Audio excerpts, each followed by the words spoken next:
Antes que nada, darles una bienvenida calurosa a todas y todos por atender al llamado, tanto a la gente que va a compartir palabra como los que van a compartir escucha y palabra. Este evento lo tenemos calculado en 2 horas, habemos muchos rostros conocidos, gente muy querida aquí, y queremos agradecer antes que nada al C3, a Aurora y a Manolo Cocho por invitarnos a utilizar este espacio. Pues nos es importante también la presencia de Ricardo Almeida, de Brasil, del movimiento Fronteras Culturales. Llevamos ya casi 4 años articulados, ¿sí? Bueno, 14 años articulados como Fronteras Culturales, y desde México, desde el Foro Social Mundial Virtual, empezamos a dialogar con Ricardo y bueno, ya hemos intencionado mucho trabajo. Hoy tenemos 7 palabras que compartir, más las palabras que podamos compartir aparte. Son 7 personas que nos van a compartir palabras, van a ser entre 7 y 10 minutos. Yo les voy a ir marcando el tiempo, les voy a rápidamente decir todos los que vamos a hablar y los temas. Ricardo Almeida, coordinador de Fronteras Culturales de Brasil, nos va a hablar de los territorios culturales transfronterizos. Luego, Marshu Hatzin, del colectivo Catas Nodos de Autoformación, nos va a hablar del proceso que estamos realizando entre México y Guatemala, de la Alianza Ríos Mayas, lo que es el intercambio cultural México-Guatemala. Luego, la compañera Emma Hernández, también del colectivo Catas Nodos de Autoformación, nos va a platicar el proceso que estamos llevando a cabo en el tema de mujeres, arte y defensa del territorio dentro de la misma Alianza Ríos Mayas. Posteriormente, el compañero maestro José Miguel González Casanova, que no le gusta que le diga maestro, pero es mi maestro, entonces por eso se lo digo. Él nos va a platicar de los intercambios culturales que estamos realizando con Cuba, parte de lo que ya se ha hecho. Él está haciendo un proyecto que se llama la Escuela Fin del Mundo, que ya tuvo 2 ediciones en Cuba y que también se pretende llevar a Centroamérica. Y aparte otros proyectos que estamos imaginando de realización de intercambio cultural entre México y Cuba. Después, la compañera Melissa Cosillón, de Cleta UNAM, que ya también la conocíamos, pero solo virtualmente. Con eso de la pandemia, ya ven que muchos nos hicimos amigos a través de la pantalla digital. Ella es de Cleta, pues bueno, una de las organizaciones, me parece, culturales más importantes en México, culturales revolucionarias, habría que decir, con un tema social y cultural, arte y cultura para la vida. Después, posteriormente, esperemos que llegue Guillermo Mújica. Él es del proyecto Cultiva Reggae. Con él estamos haciendo intercambio cultural entre México y África y México y el Caribe. Estamos construyendo con ellos un proceso de intercambio, una cooperativa que se llama Afromexica, para reivindicar la tercera raíz en México, que así se le llama, la raíz africana en México de lo afrodescendiente, que nos parece fundamental, poco reconocida, y se está también trabajando un tema de intercambio cultural y de integración, no solo de eventos. Y para concluir, también tenemos el honor de que nos acompañe el compañero Juan Narváez, Juan Carlos Narváez Gutiérrez, del Imalab Social, aquí de la UNAM, y él es especialista en temas fronterizos, aparte de otras cosas maravillosas que hace, pero él nos va a contextualizar un poco con el tema de la migración en México en la actualidad, toda esta problemática que está sucediendo. Sabemos que con Trump, de por sí somos un país de migrantes, migrantes internos, migrantes externos, pero ahora viene el retorno de muchos migrantes a nuestro país, no solo de nuestro país. Ya lo sabemos, hay colonias de gente de Haití, de África, de Afganistán, de todo el México. Uno puede ir a la Santa María la Ribera y ve hoteles generales, ¿no? Entonces, bueno, vamos a hablar de estos temas y luego abriremos al diálogo entre todas y todos. Decirles que el objetivo de esta reunión, aprovechando que Ricardo y su compañera vienen de vacaciones acá, le sacamos un pedacito de tiempo, ¿verdad?, a este momento, porque queremos fortalecer el proceso de fronteras culturales en México. Creemos que la cuestión de crear territorios transfronterizos culturales es fundamental. Romper la frontera a través de la cultura. Las fronteras no nos dividen, así como decimos que los ríos no nos dividen, los ríos nos unen, la cultura también nos une. Entonces estamos trabajando en este proceso en Guatemala, México, Queremos impulsar procesos, no hemos podido ir a la frontera norte, pero ya hay cosas trabajadas en el Río Bravo, en Tijuana, y también hablando de que hay territorios fronterizos dentro del centro del país. Lo podemos ver, por ejemplo, en la Merced, en la Iglesia de la Soledad, la Plaza de la Soledad, vive gente de todo el mundo acampando en ese lugar. Son territorios de integración cultural. Y me parece importantísimo terminar la xenofobia que existe contra el tema de los migrantes. No solo en Estados Unidos, en México está sucediendo mucho. Es preocupante la discriminación de la cual están siendo objeto las gentes migrantes que recorren nuestro territorio. Entonces, bueno, empezando con esa pequeña introducción, no voy a robar más palabra, le paso la palabra a Ricardo y les pido un aplauso para él. Gracias, Ricardo, por estar aquí. Bueno, muchas gracias a Marco, que es un compañero que nos hace durante el Foro Social Mundial, Melissa también, ¿sí? Entonces estoy muy contento de estar aquí, pero principalmente porque creo que el movimiento Fronteras Culturales empezó por causa de México y también principalmente por los estados que fueron conquistados por los hermanos del norte, ¿no? Entonces nosotros estábamos estudiando investigación en esa época y pensé, bueno, si ahí ocurrió eso, en la América del Sur también debe haber ocurrido algo similar, ¿no? Entonces empezamos de la frontera con Uruguay, que yo soy de la frontera Uruguay, mi compañera está aquí también, somos de la frontera Brasil con Uruguay, por eso es el acento mezclado, misturado, y empezamos en 2010 en la frontera con Uruguay, reconociendo las culturas transfronterizas, esto que era el objetivo, el propósito. Después ampliamos para los diálogos culturales entre pueblos y países, porque principalmente las comunidades indígenas al norte reivindicaban que no fueran solamente entre países, pero también entre los pueblos, ¿no? Porque hay muchos pueblos que son transfronterizos. No sé si aquí ocurre lo mismo, pero sí, los mayas, ¿no? Y todo, pero en Brasil, con los demás países, hay varios pueblos transfronterizos.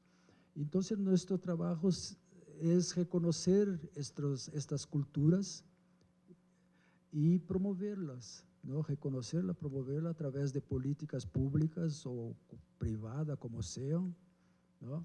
Elaborando proyectos junto con ellas, no en nombre de ellas, pero junto con ellas. Y claro, durante el proceso, porque a nosotros nos interesa mucho más el proceso do que el resultado. Los procesos son muy importantes porque ahí uno aprende mucho, ¿no?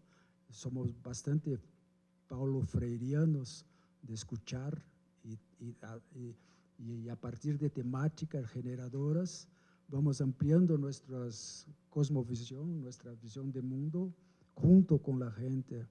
Entonces, en 2010 tuvimos, ¿puede pasar, por favor?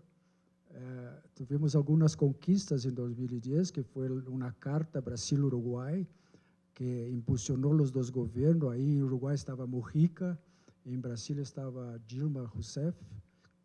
En 2010 aún estaba Lula, pero en 2011 Mujica y Dilma. E aí eles assinaram um protocolo eles firmaram um protocolo elaborado por nós de reconhecer as culturas de fronteira ou os fronterizos, as fronterizas como interlocutoras da integração. Não somente como decimos nós de passar de avião por arriba e falando de integração entre os países. Não, reconhecer estas culturas, porque nós vivimos há muito tempo integrados, ¿no? Yo vivo en una ciudad, viví en una ciudad que no hay nada que separe, nada, no hay guardas, no hay nada, entonces uno pasa y compra y vuelve y va a beber ahí, vuelve, se casamos y convivimos. Nosotros utilizamos mucho el concepto de convivencia, no solamente de intercambio y cooperación. Hay cooperación, hay intercambio, pero hay en la frontera convivencia. Hay en otras ciudades también, en otras regiones convivencia, ¿no? Principalmente por la cuestión de las migraciones. Pero En la frontera está más explícita la cosa. La gente no tiene otra alternativa que no sea convivir, ¿no? Y mezclar la lengua y cosas así, los portuñoles que nosotros llamamos de misturados, porque no es solamente español y portugués, hay otras lenguas misturadas, ¿sí? Bueno, entonces eso es nuestro trabajo.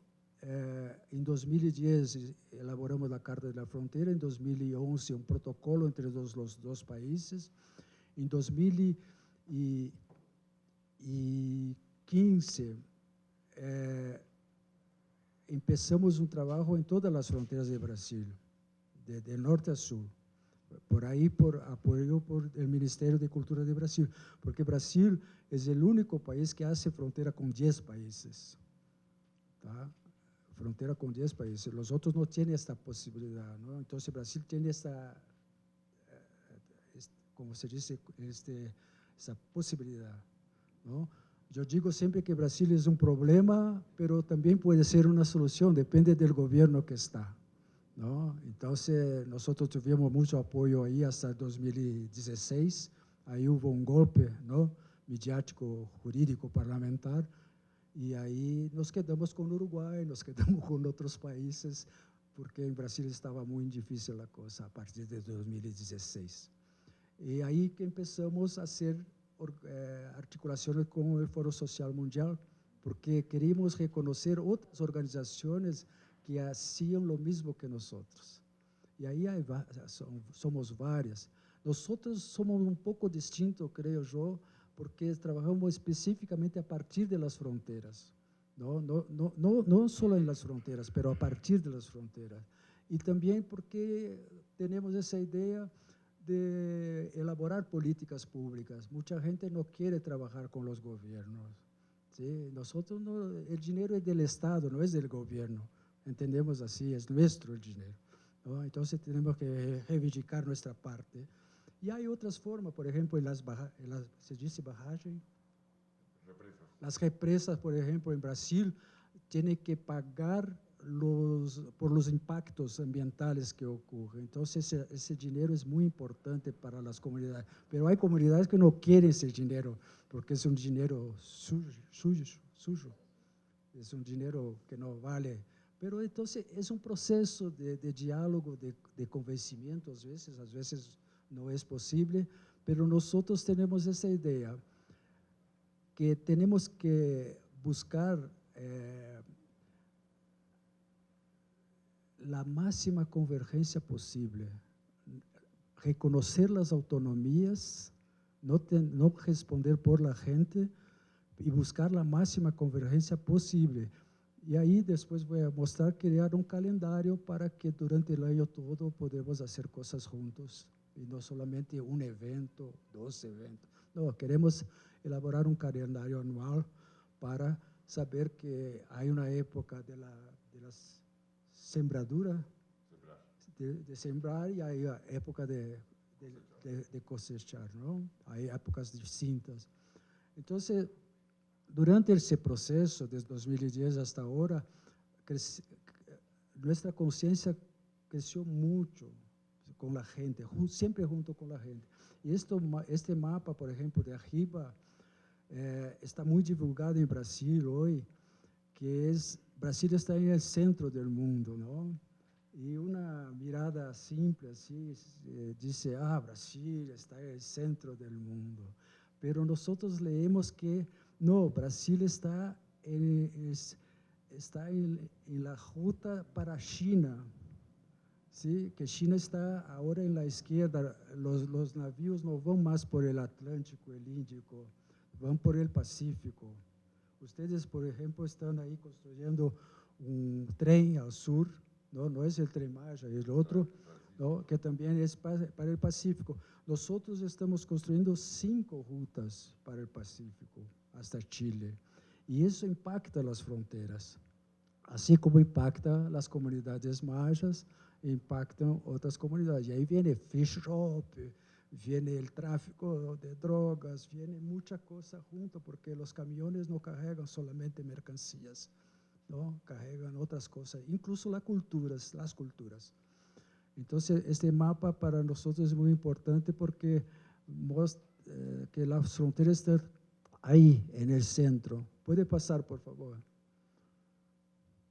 Es una nueva globalización contradictoria, ¿no? Porque al mismo tiempo que tenemos estos impactos, podemos presentar, como estamos hoy presentando, voy a mostrar al final, algunos reconocimientos que la cultura tiene que hacer parte de estos procesos. La cultura no puede quedarse aislada de la economía. No hay solamente economía en la economía. Eso es borrar la complejidad. No hay solamente cultura en la cultura, también hay economía. No hay solamente política en la política, no hay solamente, ¿sí? Entonces, estamos trabajando así. ¿Quién pasa las diapositivas? Por favor. ¿Ah?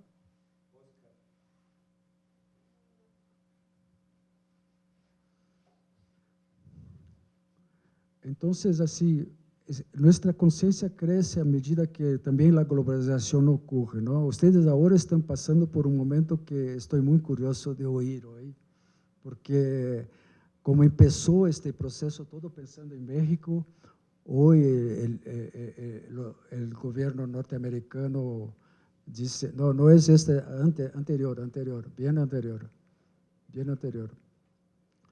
Entonces quería oír bastante a ustedes hoy y no hablar tanto. Por favor, más atrás.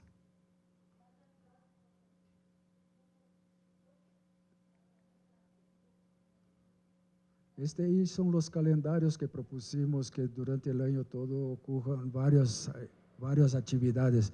Nosotros llamamos de iniciativas culturales. ¿Sí? Más para frente ahora, por favor. Esta es que es la que estaba. No es esta.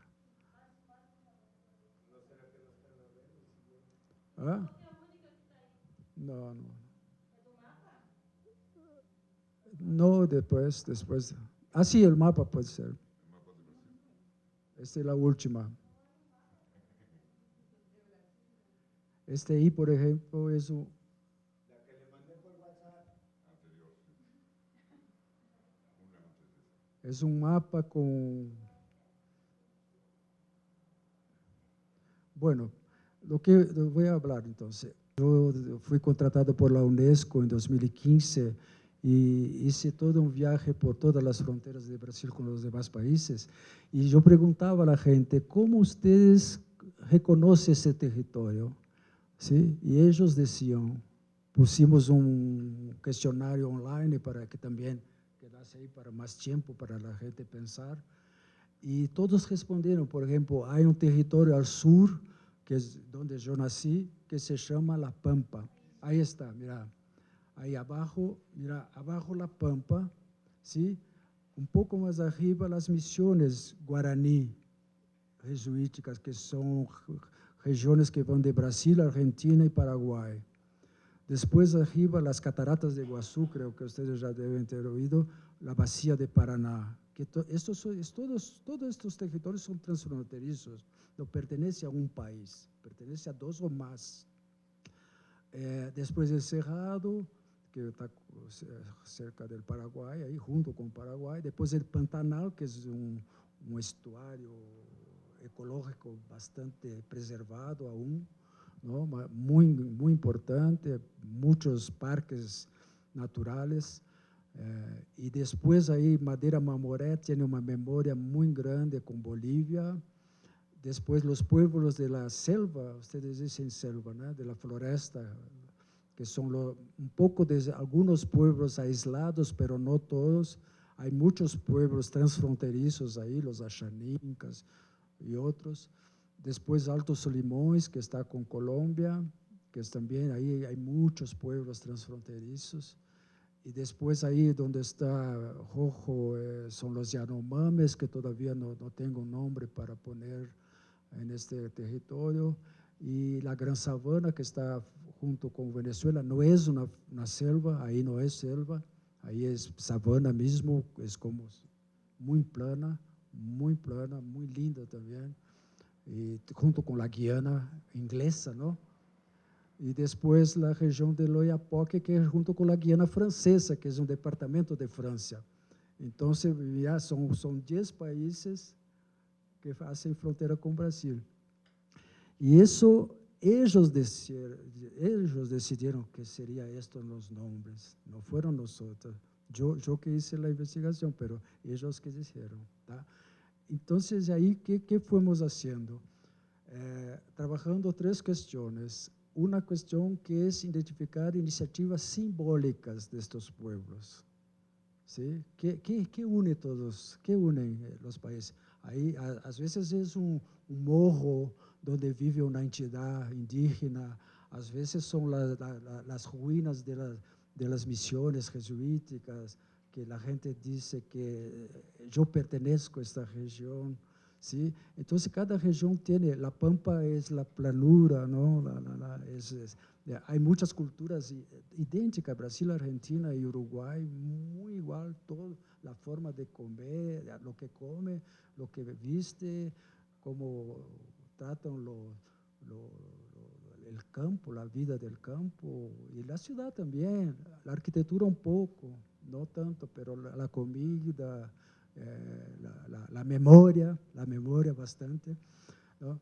Entonces queremos identificar o que é simbólico e a partir de lo simbólico empezar esse diálogo que é um processo que depende de la assimilação de la gente, pode ser mais rápida ou menos rápida, depende de los interlocutores e depende de la gente também. Às vezes uno empieza mais tarde e chega mais cedo, mais temprano, a uma consciência mais planetária, vamos dizer assim, não? Pero às vezes demora. Então, temos que ter esta paciência de estar junto com a gente e criar aí núcleos de gente que organicen las políticas, porque no puede ser una cosa espontánea, tiene que tener núcleos transfronterizos. A veces, por ejemplo, los brasileños hacen una cosa, una iniciativa, invitan a los uruguayos. Sí, es bueno, no es malo, pero quizás trabajar desde el inicio con los uruguayos. Ahí, sí es posible, sí, hoy con internet se va a hacer mucha cosa, ¿no? Y después las iniciativas van a creciendo. Hay unas que hoy ya están en muchas ediciones, así, cada vez más fuerte, principalmente de la comida, las comidas simbólicas, ¿sí? Hay comidas, por ejemplo, que mi mamá hacía y nadie conocía en la ciudad. Ahí hicimos un concurso y aparecieron varias recetas antiguas y cosas así que vinieron a tona, ¿no? Hay un poeta uruguayo que dice que el olvido está lleno de memorias, ¿sí? Entonces eso es muy bueno porque está ahí, pero la gente todavía no la reconoce. Tú como articulador, ¿no? Dice, y por ejemplo, hay gente que decía, yo pensaba que hablar el portuñol es errado, equivocado. No, pero no es así que tú hablas. Sí, sí. Sí, entonces yo puedo hablar el portuñol. Claro, es así que es. Nosotros llamamos de la lengua de los afectos, de la familia, de la abuela, de la madre, ¿sí? Entonces ahí hay los guaraníes, por ejemplo, en la frontera con Paraguay. Paraguay se habla, la lengua oficial es el guaraní. El español y el guaraní, las dos son oficiales. Entonces ahí hay el guarañol. ¿Sí? Entonces es muy interesante porque la gente es así. Uno empieza a hablar el español y viene el español, pero si uno empieza a hablar el guaraní, viene el guaraní. Entonces creo que en Guatemala debe ocurrir algo, no sé si tanto, pero al norte creo que más, ¿no? El inglés y el español. Sí, sí. Ahí con la Guiana francesa ocurre cosas, y Guiana inglesa también, ¿no? Que no es más inglesa, pero se habla la lengua inglesa. Entonces, esas dos cuestiones, lo simbólico, los núcleos, y la tercera cuestión muy importante para nosotros es generar trabajo, empleo y sueldo. ¿Qué se dice? Sueldo. ¿Sí? Entonces, ¿para qué crear políticas? Para que la gente viva de eso, porque cultura no es solamente arte, esto es importante, el arte es una forma muy importante de las culturas. Pero la cultura es mucho más, la memoria hace parte de la cultura, ¿no? La comida, el paisaje, hay muchas formas de pertenencia a un territorio, ¿sí? Entonces, esas tres cuestiones para nosotros son muy importantes. Ya voy a concluir. Y para decir al final, entonces, es que hoy somos muy reconocidos, ¿sí? Tenemos muchas relaciones con Paraguay, con Bolivia, con Colombia, con Guiana Francesa, Brasil ahora, por ejemplo, porque es el único país, convencimos al gobierno brasileño de hacer un convenio con la OEI, Organizaciones de los Estados Iberoamericanos, para proponer un programa de este calibre, ¿sí?, con los demás países. Y yo fui contratado para hacer esta investigación junto con otro compañero del sur, y estamos trabajando ya hace un año, y creo que en mayo vamos a presentar las primeras propuestas de políticas públicas entre los países de América del Sur. Ese programa se llama Diálogos Transfronterizos. Como Brasil tiene mucha dificultad de comprender que cultura no es solamente arte, pusimos el nombre Diálogos Transfronterizos, artes en el plural, la diversidad, culturas, lenguas y saberes, porque también los saberes no letrados, ¿no?, los saberes orales, que son muy comunes en algunas fronteras o regiones, tienen que ser reconocidos como importantes. Y para terminar, no queremos trabajar solamente con los territorios, queremos trabajar también con las rutas de integración. Entonces, ahí nos apropiamos, de cierta forma, de un concepto de Paulo Freire, que son las temáticas generadoras. Entonces, por ejemplo, estamos trabajando las rutas de los tambores, ¿sí?, la ruta del cine, de los festivales y cosas así, la ruta de las Amazonias, porque no es una Amazonia solo, son varias Amazonias, ¿sí?, la ruta de los ritmos y los instrumentos, las guitarras, porque se toca guitarra en Brasil, en Bolivia, en todo, Paraguay, en Uruguay, de distintas maneras. Inclusive hay estudios que son muy semejantes. Yo no soy músico, no puedo decir, pero las décimas son, casi todas vienen de la península ibérica, ¿no?, y llegaron aquí de una manera y se transformaron en varias similitudes, algo así, ¿no? Y también la danza, las culturas en general. Muchas gracias. Para empezar, quiero oír ahora a ustedes, porque me gustaría mucho conocer las culturas de aquí, de México y las fronteras. Gracias. Muchas gracias, Ricardo. Bueno, antes que nada, les voy a pasar este cuadernito con la pluma para que nos anoten su nombre y su correo electrónico, también para que les pueda mandar la información aquí del C3 y pues tener los contactos de todas y todos los que asistieron. Y esto que dice Ricardo con este mapa me parece fundamental. En México nos pasa exactamente lo mismo. Tenemos en la región de Tijuana a los Kumiais y a los Cucapas, entre otras, que tienen gente que vive del otro lado de la frontera, son los únicos que pueden cruzar la frontera de los Estados Unidos y presentar papeles.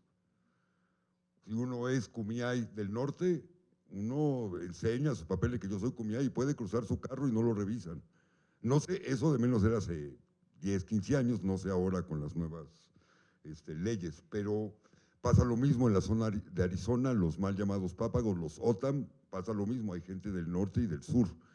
Y hay gente trabajando en la región fronteriza de Texas, en el río Bravo, que hablan de que el río Bravo no es el río de la muerte, porque así se le conoce en esa región, porque mucha gente muere intentando cruzarlo, que es el río de la vida, porque es el que nutre a toda la zona de Texas, Chihuahua, bueno, Tamaulipas, toda esa zona es la que le da vida a través del agua que dice. Entonces están reivindicando y haciendo trabajo transfronterizo.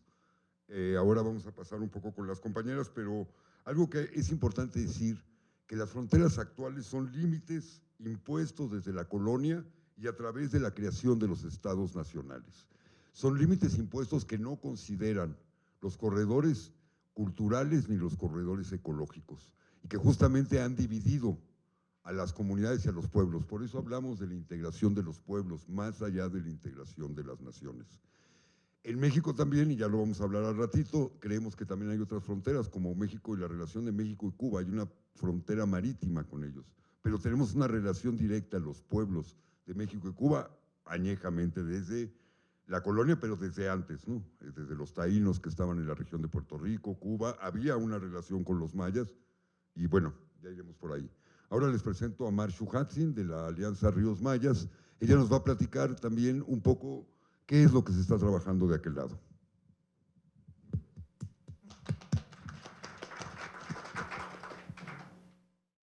Mucho gusto a quienes no conozco y que bueno verles, también a quienes ya conozco. Vengo ahora representando un poco la palabra de Ríos Mayas, que somos una alianza bastante amplia y diversa. Habemos pues compañeros que hacen más investigación, compañeros que hacemos más como la parte articuladora, habemos compañeros que habitan el territorio desde muchas generaciones, compañeros que habitan el territorio muy recientemente. Entonces en la alianza existen muchos tipos de personas, comunidades, organizaciones, asociaciones y pues un poco la intención de la alianza nació pues desde hace demasiado tiempo, incluso yo creo que desde antes que nosotros estuviéramos aquí, porque como dice Marco, las fronteras fueron impuestas en algún momento. Existían espacios donde la gente se congregaba, pero no necesariamente existían fronteras de la manera que se delimitan hoy en día, y se transformaban y tenían más sentido con el territorio y con las culturas que habitaban. Entonces no necesariamente eran fronteras, a veces habían zonas de una cultura, pero no era una frontera necesariamente. Y hoy en día utilizamos de mala manera los ríos como fronteras, a pesar de que los ríos siempre han sido una línea de traslado y de transporte, son cadenas de conexión, no son fronteras históricamente, mucho antes de que pues, el occidente tocara nuestras aguas y nuestras tierras. La alianza tiene una historia más larga. Hay algo que se llama el Plan Hídrico Usumacinta, que es un plan de hacer unas represas, son 5 grandes hidroeléctricas, unas enormes represas en el río Usumacinta, que es uno de los ríos, no sé si lo conozcan, uno de los ríos más grandes, el más caudaloso que hay en el país y en todo Mesoamérica. Y es uno de los ríos también que es uno de los más importantes en el sentido de que es la cuna de la cultura maya, y es un río que carga muchísima agua, eso es a lo que se refiere que es caudaloso, carga muchísima agua y muy rápido, y es no solo ancho, también es muy largo, y en especial si uno toma en cuenta sus diversos nacimientos, porque un río nos lo podemos imaginar de una manera menos obvia, no es una línea ni una serpiente, son muchas raíces que llegan y salen, eso es más parecido a un río. Y el río Usumacinta, que se puede entender en una cuenca, pues es extremadamente grande y cubre un gran territorio. Nace en las montañas de Guatemala, en la Sierra Madre, atraviesa el territorio, que atraviesa a través de Guatemala como por las partes altas, se convierte en un punto, la frontera Guatemala-México, desemboca en los pantanos de Centla. Y por el otro lado, en las mismas montañas, en otra zona, empiezan a nacer otro río que se llama el río Grijalva. También nacen varias raíces por varias partes, se une con otro río, se separa hacia otros ríos, llega a México y es atrapado por represas en la parte de México. Gran parte de la energía de todo el país viene del río Grijalva en sus represas. Estas represas han demostrado tener unos impactos ambientales y sociales en toda la zona de Chiapas y bueno, en general en el país, en toda la zona, incluso lo que alcanza a afectar el país de Guatemala, en el río Grijalva. Por ahí del 20 y tantos % de la energía del país viene de las represas que están en En el río Grijalva es una alta cantidad de energía, pero también ha tenido unas grandes afectaciones. Y este mismo río abraza las montañas de Chiapas por el otro lado y se vuelve a encontrar con el río Usumacinta y se entrelazan para desembocar en los pantanos de Centla juntos. Son como dos ríos gemelos que abrazan nuestro territorio junto con el guatemalteco y se unen de nuevo para desembocar en el mar. Y en el río Usumacinta quieren hacer un proyecto similar al río Grijalva.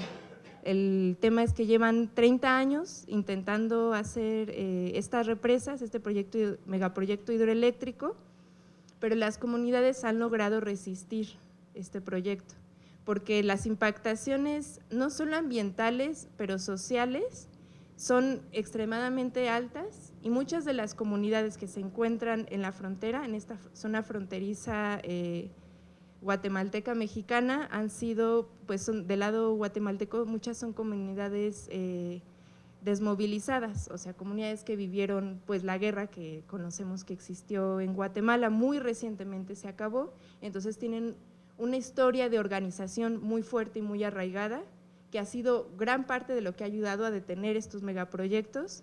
También el hecho de que es binacional este proyecto, a veces no se pueden poner de acuerdo los países como nos podemos imaginar, y hace pues 2 años tuvimos diálogos con compañeros que llevamos mucho tiempo trabajando de Guatemala, en una comunidad que se llama La Técnica Agropecuaria, que está justamente enfrente del río. La calle principal llega al río también, al embarcadero del río Usumacinta, y nos estaban platicando que comenzó otra vez el plan hídrico Usumacinta, lo están tratando de reactivar. Y hay como buena relación del gobierno mexicano con el guatemalteco, que eso puede ser bueno, puede ser, pues obviamente en este caso, algo complejo porque se pueden poner de acuerdo para este proyecto. Y un poco la idea, intentando ser un poco más breve, es obviamente queremos detener este plan hídrico, como la masa boscosa segunda más grande de toda Latinoamérica después del Amazonas, está ahí, está en la cuenca del río Usumacinta, y muchas zonas arqueológicas y obviamente muchas comunidades serían inundadas, desplazadas y afectadas por este río, que tomar en cuenta que ninguna represa es energía limpia, por obviamente las afectaciones directas hacia las especies, pero también generan metano a la hora de inundar la masa biológica, producen gas metano y pues es obviamente un gas de efecto invernadero, ¿no? Y un poco la intención, como lo que queremos trabajar desde Ríos Mayas, más no solamente en este sentido como más ecológico, es en realidad los ríos, estos dos grandes ríos, son ríos que históricamente a nuestras culturas nos han conectado. Son ríos que tienen una historia de conexión desde la parte alta de las cuencas y la baja, se enviaban semillas, eran ríos donde el lenguaje atravesó, se trasladó, se convirtió como conexiones a distancias que antes no se podían viajar de manera rápida a menos que fueran navegables en un río. Y estos ríos estas cuencas se convirtieron en cuencas de vida, cuencas de cultura, cuencas de conversación, cuencas donde como decía el compañero, la economía tiene que ver con la cultura, se trasladaba mercancía a través de estos ríos, por lo tanto se trasladaba el lenguaje, se trasladaba la cultura y se compartía a través de estos ríos.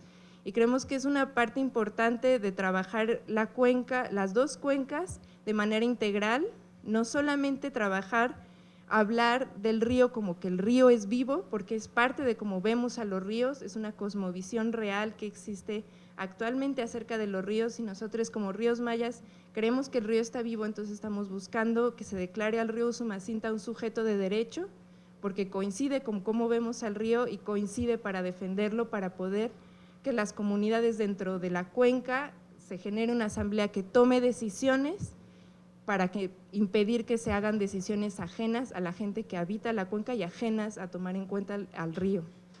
Entonces creemos que para poder lograr esto, nuestro trabajo es la articulación. ¿Y cómo funciona la articulación? Es a través de la cultura. Esto que comentaba el compañero Ricardo, se pueden generar núcleos a través de la cultura. La cultura es un elemento que lo vemos como algo ajeno a, pero está integrado en todo lo que hacemos como seres humanos, incluso más seres de alguna manera hacen cultura, aunque no sean seres humanos, y la cultura puede ser un vínculo, una forma de entender nuestras conexiones, nuestras formas de relacionarnos entre pues, los seres humanos y también con nuestro espacio, con nuestro territorio. El territorio es también un elemento de la cultura. Nuestro territorio es algo que tiene una relación directa en la cultura, por lo tanto, entender la frontera que existe actualmente es extremadamente contradictorio entendiendo cómo funcionan las cuencas. Las cuencas no son para dividir, otra nueva forma de dividirnos en cuencas, entonces ahora nos separamos por cuencas, sino son formas de compartir espacios y entender cómo las afectaciones en una cuenca tienen una relación tan grande por cómo funciona el viento, por cómo funciona el agua, cómo funciona la lluvia. Hay una relación extremadamente directa en esta cuenca, por lo tanto nos tenemos que conocer quienes habitamos esta cuenca y cómo si hacen un monocultivo en cierta parte de la cuenca puede afectar otra parte de la cuenca, y creemos que es esencial este momento y estamos en un momento como de germinación como alianza, ¿no? Nos estamos comenzando a conocer y algunos ya nos conocíamos por trabajo previo de toma de temas de defensa de territorio, y creemos que la manera en la que nos podemos organizar tiene que ver con encontrar nuestras coincidencias generales, porque como sabemos los territorios fronterizos son extremadamente complejos. Por muchísimos temas las afectaciones generales en Latinoamérica han provocado una migración muy grande y por lo tanto eso cambia la forma de vida en un espacio donde hay una migración constante.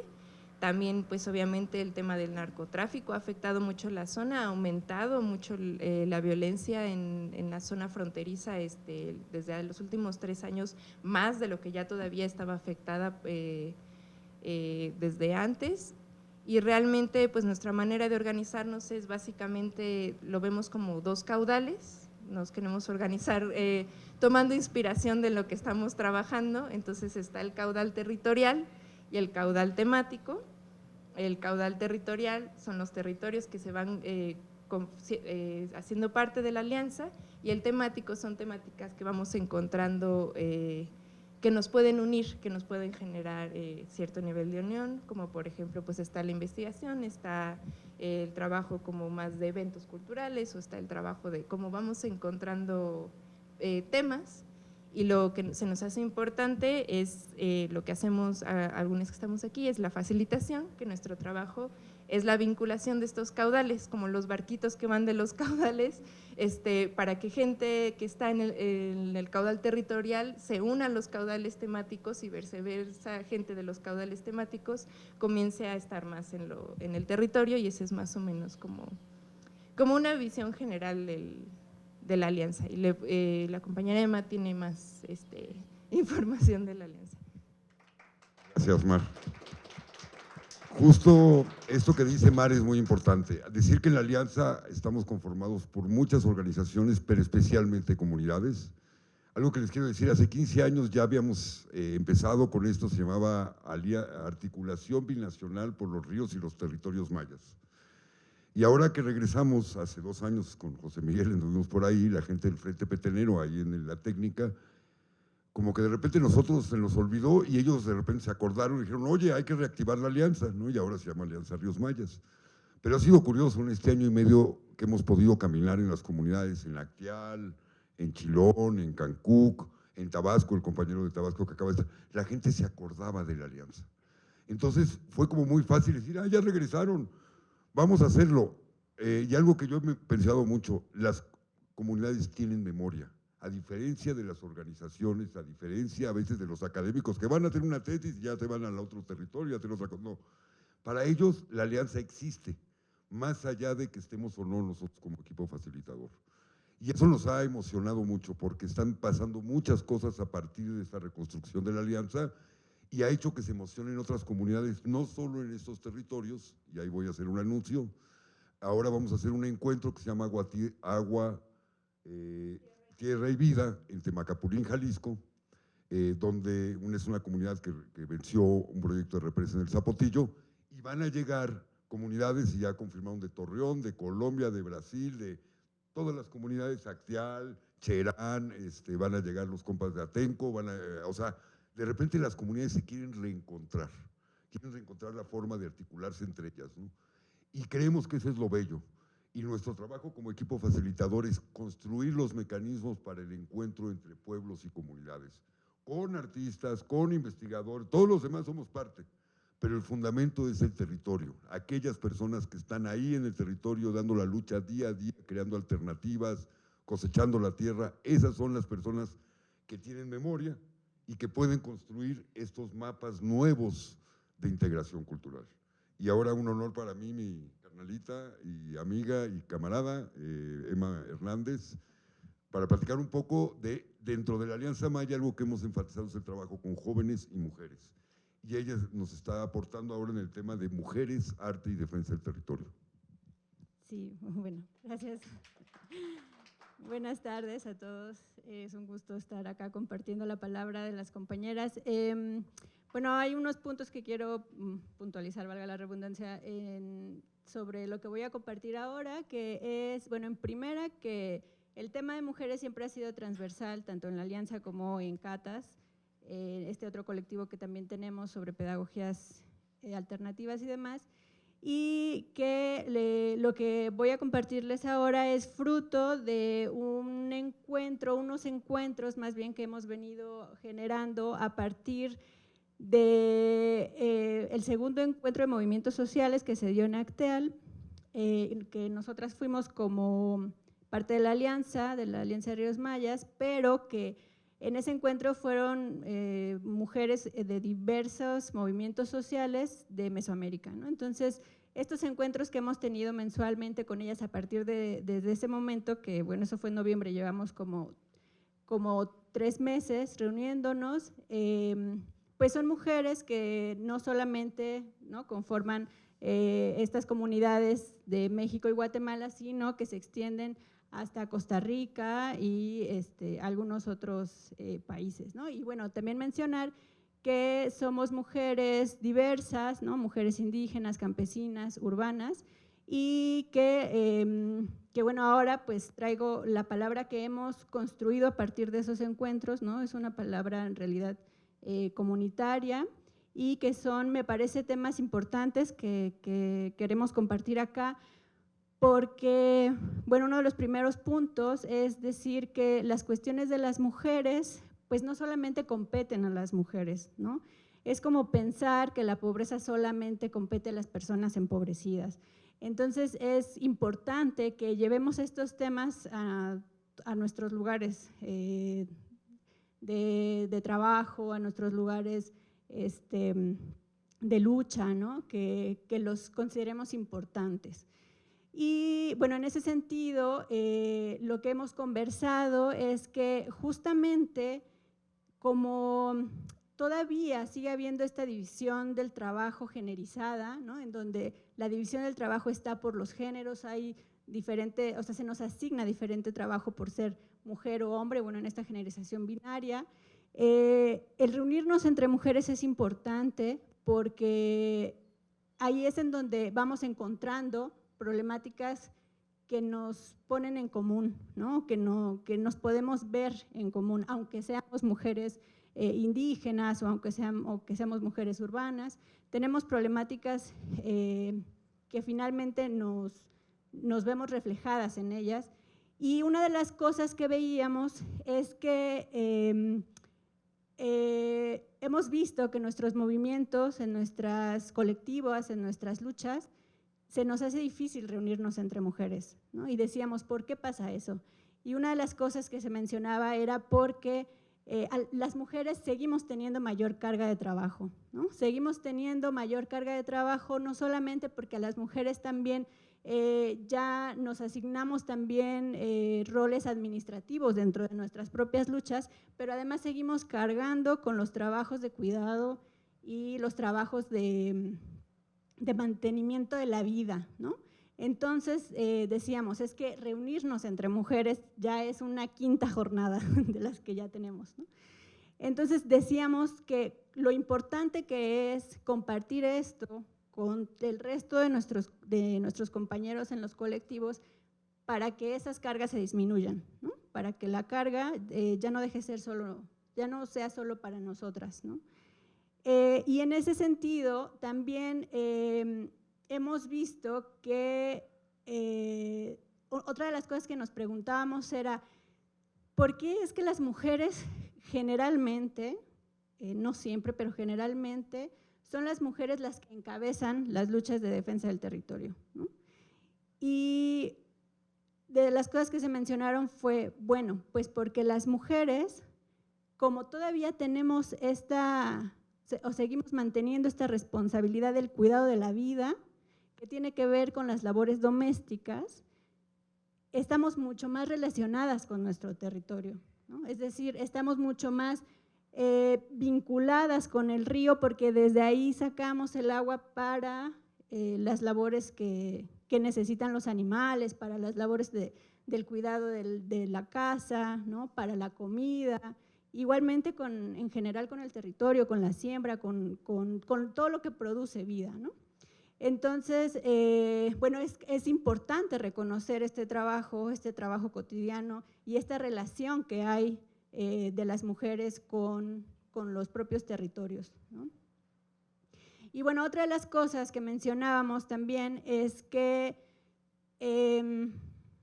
dentro de nuestras organizaciones algo que también pasa es que todavía sigue habiendo mucha violencia.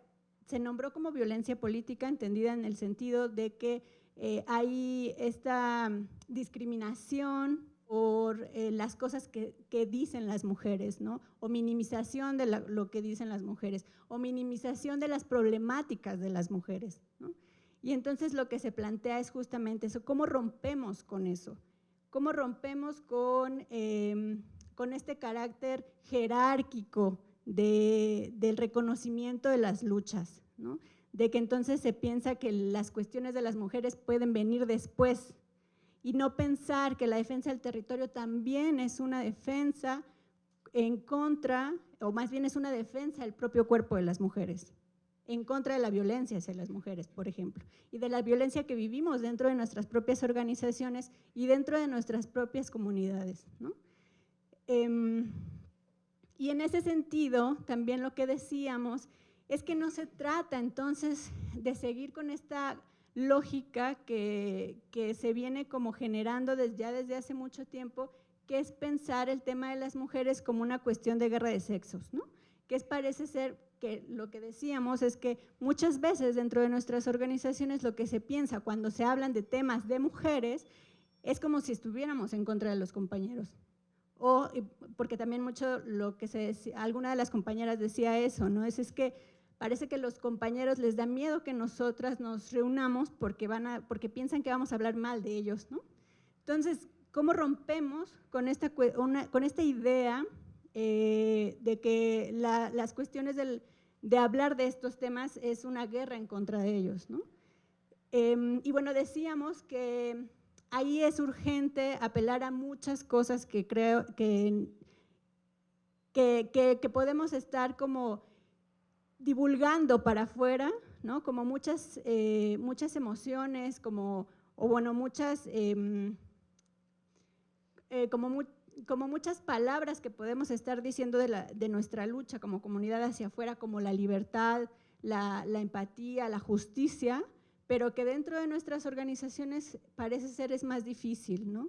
Entonces decíamos, necesitamos apelar también a la empatía dentro de nosotras, incluso como mismas mujeres, pero a la empatía con nuestros compañeros para que no se sienta esto como una cuestión de una guerra en contra, ¿no?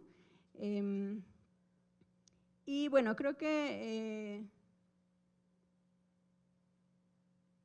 bueno, ya como último tema, me parece también importante mencionar algo que se decía sobre que hay diversas emociones que parece que no estamos trabajando en nuestras propias colectivas, dentro de nuestras propias organizaciones, como es la vergüenza o el miedo de las propias mujeres, ¿no? A ser estigmatizadas, al ser minimizadas, pero también no estamos trabajando con el miedo de los compañeros, y ellas lo decían, el miedo de los hombres a las mujeres que cambian, a las mujeres que se transforman, ¿no? Entonces, ¿qué hacemos? ¿Qué vamos a hacer con esta serie de emociones que están también pues generando otros territorios, generando otras formas de organizarnos, generando otras formas de relacionarnos entre nosotros y de relacionarnos también con nuestro propio territorio, ¿no? Y bueno, yo le dejaría por ahí.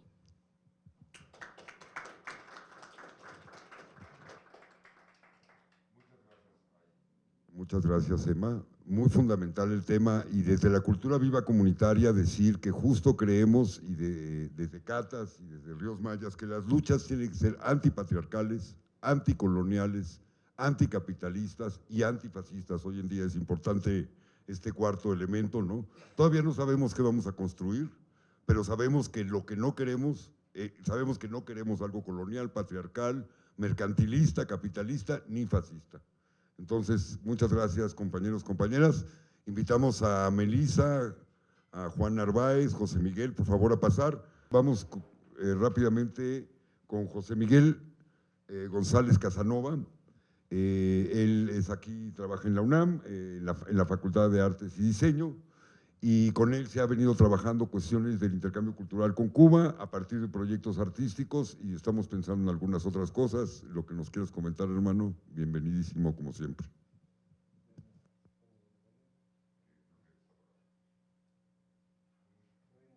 No, ya, buenas tardes.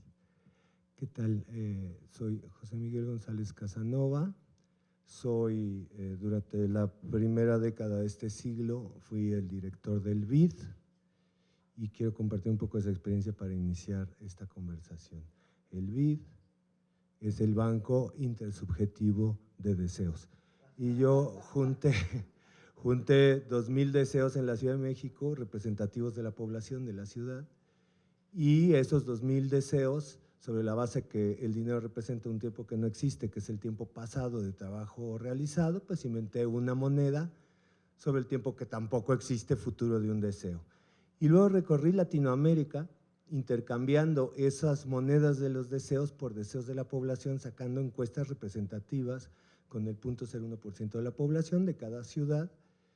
Y bueno, quería empezar por ahí porque me parece muy interesante que todo el tiempo se está hablando, ¿no?, que si la identidad surge del territorio, que si la identidad surge de nuestra historia común, en fin, cosas que son ciertas.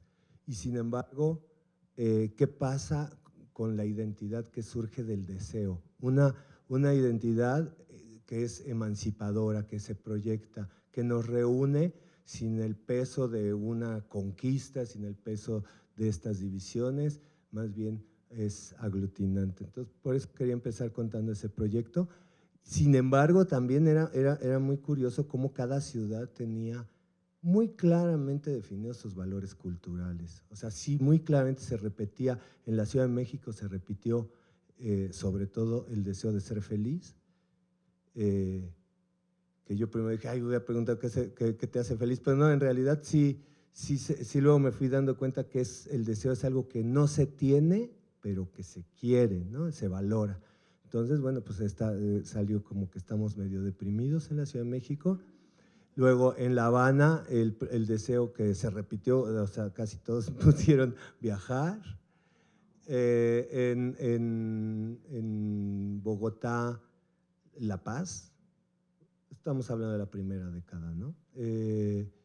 En Buenos Aires, el trabajo o hacer cosas también, en la época del corralito, ¿no? Y en Caracas, que es el otro donde hice una encuesta representativa, ser reconocido por la sociedad por algo, ¿no? Así como que como ser Miss Universo, un cantante famoso, ser alguien reconocido. Eso era un poco, bueno, la historia es muy larga, hay muchas cosas para contar de ese proyecto, no quiero ahondar en eso, pero lo quería sacar para hablar de cómo sí se genera a partir del deseo una identidad común o identidades, ¿no? Que no tienen que ver con la frontera y que incluso tampoco tienen que ver con el territorio, pero sí con una coyuntura personal, colectiva. Una de las conclusiones que tuve es que lo que más afecta el deseo era la edad. O sea, yo iba viendo, como era de todas las edades, iba viendo las edades y como que todos los deseos van cambiando más o menos en un proceso de, pues con la edad, vamos cambiando nuestros deseos con la edad y hay una cosa común en los deseos que se tienen con la edad y ese punto común integrador. Bueno, hace poco, el año pasado, hice un proyecto en Cuba que se llamó La Escuela del Fin del Mundo. Ese proyecto pretende seguir, yo hago proyectos a largo plazo, así como hice el BID, que duró 10 años, son de largo aliento, y aquí este proyecto, bueno, la idea es un poco reunir saberes para enfrentar el fin del mundo. El fin del mundo, con el fin del mundo me refiero, también estamos aquí pensando en cómo reunirnos en una proyección a futuro, que yo creo que es a corto plazo, que es la crisis económica del capitalismo y las crisis ecológicas que ya empezaron, ¿no? O sea, todo eso ya empezó. Y me pareció que Cuba era el lugar ideal porque Cuba está en crisis hace, no sé, 30 años, ¿no? En una crisis constante por el bloqueo, por un montón de cosas que no vamos a analizar ahora, pero han vivido en la crisis el periodo especial y recursos, estrategias para sobrevivir. Seguramente además también frente al tema ecológico, debe ser de las personas de la población que menos huella e impacto tiene en la huella de carbón, ¿no? O sea, porque realmente ni gasolina hay, ¿no? Es como tienen que resolver bicicleta. Hubo varias conclusiones en este trabajo. Entonces, bueno, la idea era, antes de llegar a las conclusiones, la idea es que invité a algunos artistas mexicanos y artistas cubanos, aquí está presente Miguel que estuvo ahí, a trabajar en la sala con públicos específicos de la comunidad, a recolectar saberes, estrategias para sobrevivir a las crisis. Buscamos, como hubo un artista, Nayatsin, por ejemplo, Ortiz, maestra de la FAD, que estuvo recolectando recetas y comidas que se usaban y también llevando comidas, plantas alternativas, ¿no? Que no se acostumbran, que no están… que ellos mismos no conocen que se comen, ¿no? Y bueno, nos centramos sobre todo porque es un proyecto sin presupuesto, chiquito fue, en el Museo Nacional de Bellas Artes, en el uso de las plantas como alternativa a la medicina, ¿no? Y a la comida. Fue básicamente el tema de esta edición de la Escuela del Fin del Mundo, pero la idea es que pues estamos tratando con Marco de llevarlo a Guatemala y de estar llevándolo a ver si va a Brasil, o sea, estar llevándolo a todos los lugares que todos vamos a enfrentar esa situación de crisis económica y ecológica y cómo podemos ir previendo estrategias de supervivencia. Ese es básicamente el concepto de la Escuela del Fin del Mundo. En la exposición como de saberes que les puedo contar, yo sentí que había como una recuperación del cuerpo, por ejemplo, de los cuerpos, porque bueno, pues tienes que caminar o hay sistemas de transporte que son movidos por la gente, ¿no? Sobre todo en el periodo especial. Hubo también toda la cuestión del reciclaje, ¿no? De todo se aprovecha, que nada se tira, ¿no? De encontrar también de la producción artesanal, o sea, es también como muy interesante porque esta crisis, a fin de cuentas, creo que es una crisis de la cultura de lo industrial.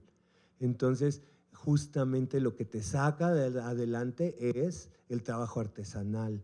Entonces, hacían los juguetes para sus hijos, o cómo fabrican su ropa, o cómo resuelven con un trabajo de manual artesanal para enfrentar esta crisis de una economía industrial. Otra, pues la típica de de las mamás de cuando vienen visitas de echarle más agua al caldo, ¿no? Entonces así como de combinar comida con otra comida así para disimularla y echarle más harina o más no sé qué para hacer más grande el platillo, ¿no? En fin, en general esas son como las estrategias y bueno, desde luego la vinculación con lo natural.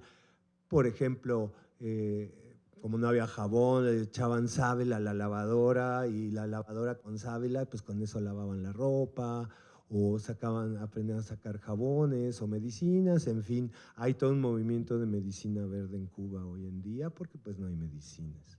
Y hablando de eso, yo había invitado a Marco a participar en la Escuela del Fin del Mundo y Marco me vino con proyectos así gigantescos que dijo, vamos a hacer el Granma 2, ellos nos han mandado médicos, vamos a devolverles, vamos a hacer un barco lleno de medicinas que se va a llamar el Granma 2, que va a salir de Tuxpan, igual que el Granma 1 y vamos a llevarles medicinas.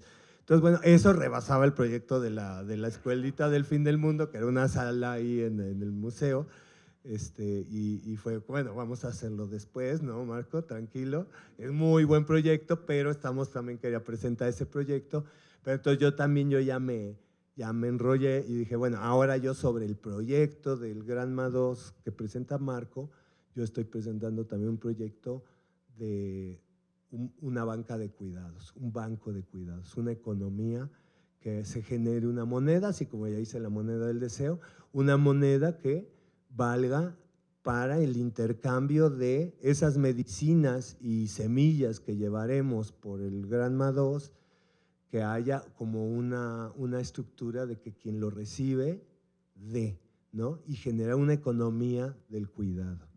Y eso me recuerda un poquito a lo que decía Emma, de la idea de las mujeres y de la tierra y de la naturaleza, porque creo que está todo vinculado, ¿no? Normalmente las mujeres han asumido mucho el rol del cuidado, y creo que es algo que tenemos que reflexionar, que a partir del COVID como que se puso muy en evidencia una crisis del sistema sanitario, de esta concepción industrial también de la salud, ¿no?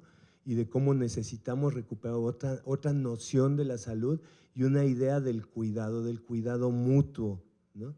Entonces, sobre ese espíritu del cuidado mutuo, aprendiendo mucho de esta economía de las mujeres, pues igual la economía de las mujeres está totalmente marginada, no cotiza en el PIB, ¿no? O sea, no se considera como economía, cuando pues es fundamental, es la economía que sostiene los cuidados, por ejemplo, de la gente, pues sostiene la salud, sostiene muchísimas cosas, sostiene la vida, ¿no? Es una apuesta por la vida. Yo creo que ideológicamente, si tenemos un deseo común, es el de la vida, ¿no? Y reunirnos en relación a luchar por multiplicar la vida, ¿no? Y eso es como, yo creo que por ahí una cultura en relación a eso, que no tiene fronteras, que no tiene territorios, que tiene deseos, que no tiene la carga de una historia de vencedores ni vencidos, que por ahí podemos comenzar a estructurar pues una red de intercambios culturales donde las fronteras, bueno, ¿qué serían las fronteras? Por ejemplo, en este mapa del deseo, ¿cuáles eran las fronteras? Porque sí había deseos distintos en distintas poblaciones, pero hay distintas fronteras, las de los jóvenes con los grandes, las de un país con el otro, en fin. Entonces, es diferente las fronteras de las culturas. Las fronteras son como, quiero entender, como porosas, ¿no? Para ti, como justamente lo interesante es la porosidad entre los límites, ¿no? Que también es, como hay esta idea de que la identidad se genera, bueno, muchas veces como a partir de definir por su entorno alrededor, ¿no? Por lo que lo rodea, por lo que no es, pero quizá deberíamos de aprender a definir las identidades por el cruce de lo que sí es, o sea, por las redes que se cruzan y no por los límites, sino por las intensidades de cruce de las relaciones. Y ya con esto termino. Muchas gracias. Muchísimas gracias, José Miguel. Sabes que te admiro muchísimo. Y bueno, decir esto, las culturas, el arte y la cultura, ya lo han dicho varias veces, no están separadas de la vida, al revés, son la vida misma.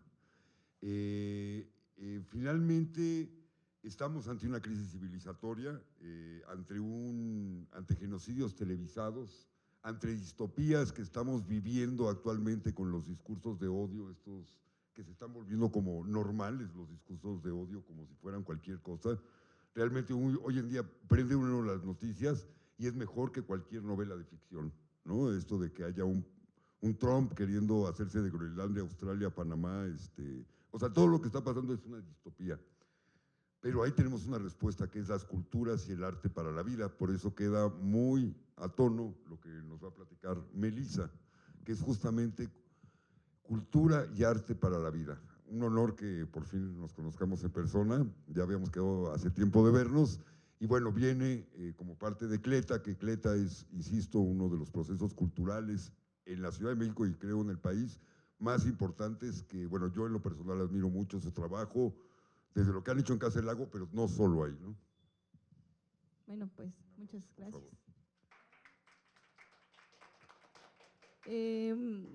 Bueno, saludo en la invitación de Marco y de Ricardo, que pues coincidimos alegremente, creo yo, en el proceso de la organización del Foro Social Mundial. Reconozco aquí a la compañera Raquel, que es una compañera que también pues ha estado, ¿no? Desde el 2010, me parece. Bueno, como organización, el CLETA tiene ya más de 52 años en activo, no se me notan. Pero pues ha sido todo un proceso que empezó pues con su raíz en el movimiento estudiantil de 1968, ¿no? Entonces, eso nos da una idea de cuáles son las raíces del accionar del CLETA, ¿no? Como bien lo menciona Marco, pues estuvimos muchos años trabajando en Casa del Lago, actualmente ya no. Y como organización, pues a lo largo de su historia también ha tenido como varias aristas de trabajo. Antes era lo artístico, la educación, la propaganda. A partir del 2015 podemos decir felizmente que tenemos educación artística, propaganda, la cuestión de género y la agroecología militante. Entonces hemos podido abrir, digamos, nuestro abanico de posibilidades. Y pues lo hacemos desde el punto de vista de que creemos que el arte es una de las trincheras más nobles para incidir en lo social, en lo cultural, ¿no?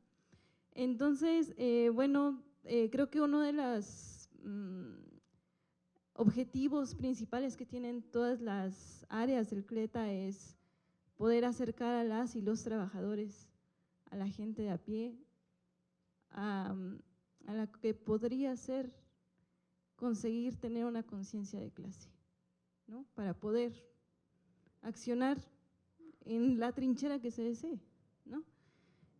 Ahorita que comentaban las compañeras su experiencia, yo decía, pues tuvimos en algún momento un taller sobre lactancia materna, sobre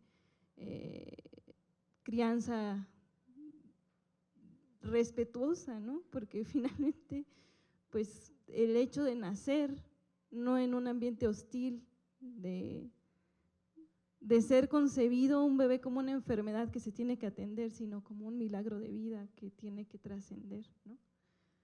Y pienso también ahora en estos discursos ecofascistas, ¿no? De que ya no debemos de tener más hijos, pero nada más los pobres, ¿no? O sea, Kardashians y todos los demás, ellos sí pueden tener. ¿Por qué? Porque tienen dinero para mantenerlos. Pero realmente es porque tienen el dinero o porque ellos sí tienen permiso por el sistema, ¿no? Bueno, vuelvo. Parte de las experiencias que tiene el CLETA de vinculación no solo a lo nacional, sino a lo internacional, es el Festival Internacional Cervantino Callejero, que este año llega a su edición 51 en las calles de Guanajuato, y que fue justamente en respuesta a lo elitista que era el Festival Internacional Cervantino. Entonces, ¿qué decimos nosotros? Pues la gente de Guanajuato tiene derecho a recibir, a compartir, a intercambiar la cultura, ¿no?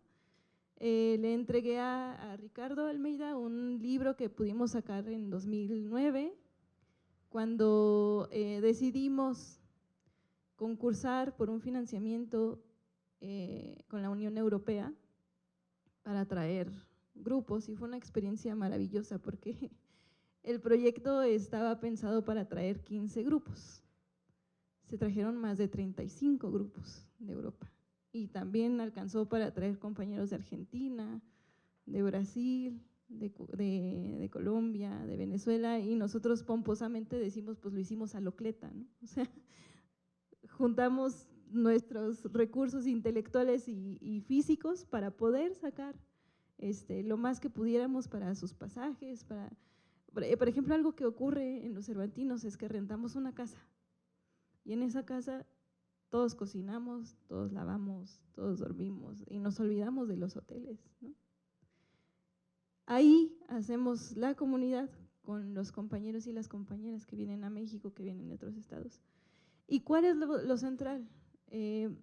Poner, les decía, el arte al servicio de la vida. ¿Pero cómo? No sé si ustedes tuvieron la oportunidad en últimas fechas de ver en internet una imagen de Palestina, estaban las ruinas, así, y había un teatrino montado en medio de esas ruinas, y habían dos chavos con un títere y enfrente suyo niños que en ese momento estaban abstraídos del horror que estaban viviendo, y nosotros decimos, ese es el arte y la cultura para la vida. De eso se trata, de que el arte que nosotros presentemos sea trascendente, que le signifique algo a quien lo está recibiendo y no nada más le haga perder el tiempo viendo algo que se nos ocurrió, ¿no? Que podía ser ahora pomposamente llamado performance, ¿no? Decíamos, pues nadie lo entendió, ¿no? Es que es un performance. O nos vamos al otro extremo de, híjole, es que estos son unos panfletarios. Los del Cleta, sobre todo, son unos panfletarios, ¿no? Pues estamos buscando el arte y la cultura para la vida, para, como decimos los agroecólogos, guarachizar todo lo que tenemos como conocimiento científico y ponerlo aquí, y que la gente pueda tomar esos elementos para emanciparse, para crear trincheras, desde el punto que lo necesite su cotidianidad, trascenderlo, avanzar, organizarse. Y bueno, no sé si varios compañeros de aquí conozcan la labor de Cleta o la labor de Enrique Cisneros. Era eso, ¿no? Aterrizar todo esto que podríamos cargar como teoría, trascenderlo y aterrizarlo a donde se necesita, en las huelgas, en las fábricas, en el plantón de los profes. Puedo presumir que Enrique fue de los primeros artistas en visitar Cherán, cuando todavía no se podía pasar, ¿no? Y como eso, muchas otras cosas. Entonces, bueno, ahora lo que decimos, que venimos comentando desde hace años, ¿cómo vamos a hacer el frente al fascismo que no ha dejado de avanzar, ¿no? Afortunadamente tenemos compañeros en Argentina, por ejemplo, que ahorita están dando la lucha, ¿no? Con todo lo que está, todos los horrores que está haciendo Milei. Y ellos están organizados como el Movimiento de Teatro Popular de la Argentina, y están organizándose no nada más para dar funciones y presentar trabajos trascendentes, sino también están organizándose por calles para hacer ollas comunitarias. Compañeros, ustedes deben de recordar en Chile, artistas que fueron de la primera línea y cuántos de ellos no fueron asesinados, ¿no? Decimos nosotros, los trabajadores del arte y la cultura no son nada más los mariachis que llegan a los eventos a juntarle a la gente, al diputado o al funcionario, y cantan y se aprenden todas las de Silvio y ya, somos revolucionarios, ¿no? Debe de haber algo más, algo que trascienda, algo que nos haga romper esa ilusión de barrera de yo soy el artista y ustedes están allá y no pasa nada más, ¿no? En ese sentido, pues nuestra idea también es la vinculación como trabajadores del arte y la cultura con los movimientos sociales, en la cuestión internacional. Y le comentaba a Ricardo, tenemos ahorita la intención de remontar un trabajo que estuvimos presentando en el periodo anterior del gobierno de Trump, que se llamaba Trump el Dragón. Entonces ahí entra soberanía y es un trabajo bien bonito donde la gente, el público, los niños sobre todo, entienden de una manera más sencilla por qué es importante mantener la soberanía de nuestro país. Bueno, a mí me encantaría que de esta plática pudiéramos salir con alguna tarea concretita, como lo he hecho desde otras ocasiones, pues nosotros ponemos al servicio de lo que se requiera nuestro festival, que es el Cervantino. Llevamos las últimas emisiones, en la pandemia, por ejemplo, pues se lo dedicamos a Cuba, ¿no? Y a la trascendencia que tuvo el hecho de que ellos tuvieran la primera vacuna pediátrica anti-COVID, ¿no? A pesar de todo lo que sucede en Cuba, ¿no? A pesar de todo. Entonces, el año pasado nuestro lema fue detengamos a la bestia que hace la guerra contra los pueblos del mundo, entendiendo que la bestia no nada más es Estados Unidos y que no nada más estaba en Palestina la guerra, ¿no? Sino todas estas aristas que están vigentes. Y pues que no nos cerremos, ¿no? Que realmente quienes trabajemos en esta cuestión del arte y la cultura, pues lo asumamos como una trinchera noble que nos permite abarcar infinidad de temas, de asuntos, y que nos permite también vincularlos desde muchas aristas con un montón de gente, ¿no? En cuanto a la cuestión económica, Cleta hace sus trabajos demasiado autogestivos, diría yo. ¿Por qué? Porque no queremos ser el brazo cultural de ningún gobierno y de ninguna organización. Entonces, tiene sus ventajas, tiene sus desventajas, por supuesto, ¿no? Pero en este momento de la historia y de la vida nosotros lo vemos más como una ventaja. Entonces, también estamos conscientes de que hay ciertas cuestiones coyunturales que nos permiten hacer cierto tipo de colaboraciones, ¿no? Pero siempre pues manteniendo nuestra independencia y la independencia de nuestra voz, de nuestra postura política. Entonces, bueno, eso, o sea, ponemos nuestro periódico, que es El Machete, para difundir todas las luchas populares, con esa condición de que todo tiene que estar guarachizado, porque ese periódico pues se va a la gente, ¿no?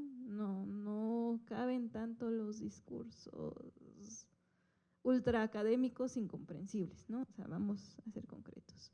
Y también el festival, ahí tenemos la posibilidad también de hacerlo itinerante. En los 3 últimos años no solamente nos quedamos en Guanajuato, nos fuimos a Oaxaca, nos fuimos a Yucatán, nos fuimos a Chihuahua, nos fuimos a Tijuana, justamente en las ciudades de frontera.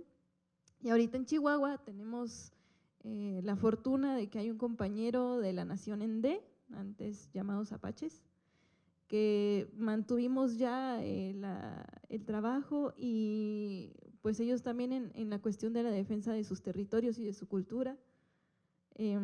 Estamos haciendo trabajos con ellos ahí en Chihuahua sobre todo, en Ciudad Juárez, y pues defendiendo eso, ¿no? Defendiendo el derecho de ser quienes son ellos, los territorios que tienen, apoyándolos en la defensa de su territorio del chamizal y de sus derechos como nación dentro de esta gran nación que es la República Mexicana. No sé, creo que sería todo hasta ahorita. Qué gusto escucharte, Melissa. Y bueno, decir esto, ¿no? El arte y la cultura no son neutrales. Si el arte y la cultura dicen no defender una postura política, están defendiendo los intereses de los opresores.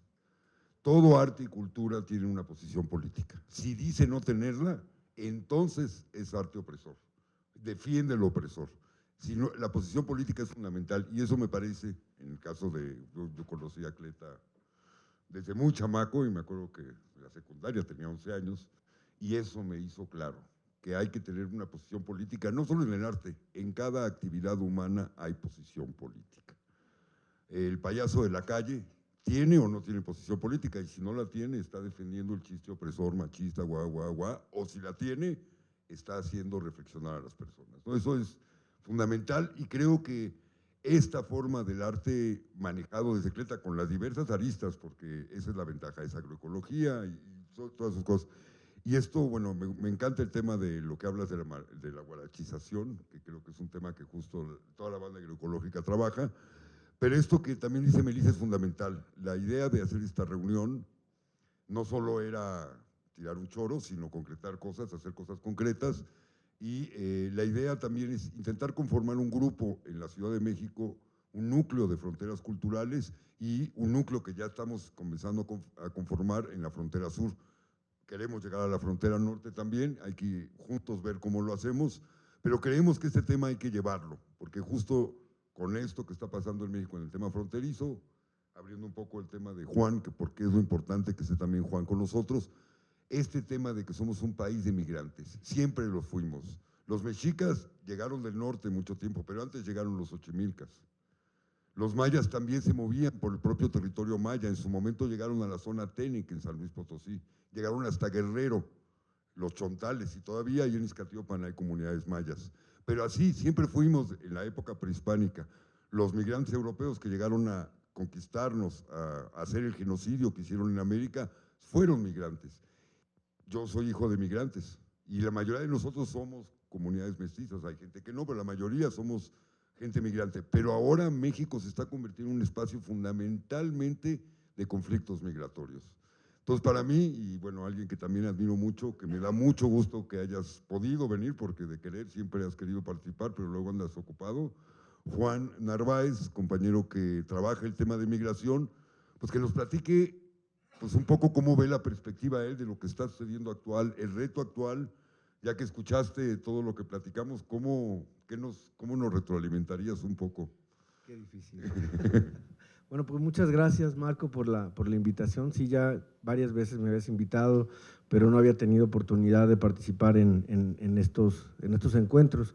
Yo soy investigador de aquí de la UNAM, soy profesor del posgrado de Ciencia Política, tengo un laboratorio de metodología y también coordino un taller de política migratoria en el Instituto de Investigaciones Jurídicas y un par de seminarios sobre juventudes, infancias y adolescencias y movilidad humana. Eso digamos como en la parte académica. Por otro lado, fundé en 2015 Imalab Social, que es un laboratorio independiente de investigación aplicada multidisciplinaria, donde trabajamos mucho con agencias de cooperación internacional, con organizaciones locales, con organismos internacionales y en muy menor medida con algunos gobiernos, ¿no? Normalmente bueno, con los ministerios del exterior. En Imalab Social, que es digamos desde donde quisiera hablarles hoy, realizamos investigación aplicada en fronteras, en frontera norte, en frontera sur, y en los últimos 5 años hemos realizado trabajo etnográfico en el corredor seco.